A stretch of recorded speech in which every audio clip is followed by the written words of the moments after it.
26/11ની દુર્ઘટના એક એવો હુમલો જેને રોકી શકાયો હોત. ગુપ્તચર ચેતવણીઓ હતી, પરંતુ કોંગ્રેસ સરકારે કાર્યવાહી કરવા કરતાં મૌન પસંદ કર્યું.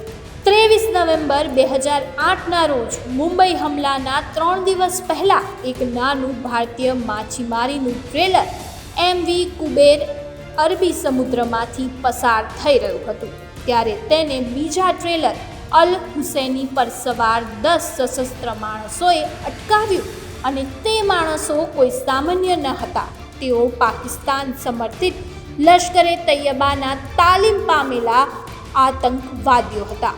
તે આતંકવાદીઓએ કેપ્ટન અમરસિંહ સોલંકી સિવાયના બધા માછીમારોને બંધી ત્રાસ આપ્યો અને મારી નાખ્યા. તેઓએ તેને જીવતો રાખ્યો જેથી તે બોટને મુંબઈ તરફ દોરી શકે.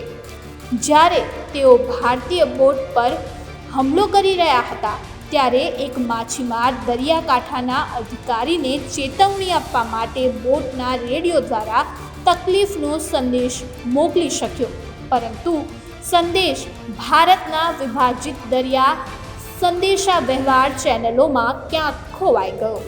26 નવેમ્બરની રાત સુધીમાં આતંકવાદીઓ મુંબઈ પહોંચી ગયા અને હવે જે થયું તે 60 કલાકનો આતંક હતો. 166 લોકો માર્યા ગયા અને 300થી વધુ લોકો ઘાયલ થયા. તાજ હોટલથી ઓબેરોય ટ્રાઇટન સુધી, છત્રપતિ શિવાજી ટર્મિનલ્સ અને નરીમન હાઉસ સુધી બધું જ નિશાન બનાવવામાં આવ્યું. આ દરમિયાન ભારત સરકારે તપાસ શરૂ કરી. 28 નવેમ્બરના રોજ મુંબઈ કિનારે MV કુબેર મળી આવ્યું. તેની અંદર કેપ્ટન સોલંકીનો સડી ગયેલો મૃતદેહ, ઉર્દુ ચિહ્નિત રેપર, કરાચીથી GPS કોર્ડિનેટર્સ અને સીધો પાકિસ્તાન સાથે જોડાયેલો સેટેલાઇટ ફોન હતો. આ બધા જ પુરાવા મુંબઈ આતંકી હુમલાને સીધા પાકિસ્તાન સાથે જોડે છે.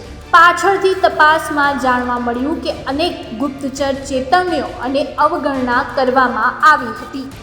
ઓગસ્ટ અને નવેમ્બર 2008ની વચ્ચે ભારતીય ગુપ્તચર એજન્સીને યુનાઇટેડ સ્ટેટ, ઇઝરાયલ અને સ્થાનિક સોર્સો તરફથી મુંબઈ લક્ષ્ય બનાવીને સંભવિત સમુદ્ર દ્વારા ઘૂસણખોરી વિશે ચેતવણી મળી હતી. જો કોંગ્રેસ સરકારે તે ચેતવણીઓને ગંભીરતાથી લીધી હોત અને તેના ઉપર પગલાં લીધા હોત તો મુંબઈ આતંકી હુમલાને નિષ્ફળ બનાવી શક્યા હોત. એક દુર્ઘટના જેને ચેતવણી તો આપી હતી, પરંતુ સાંભળવામાં નિષ્ફળ ગયા.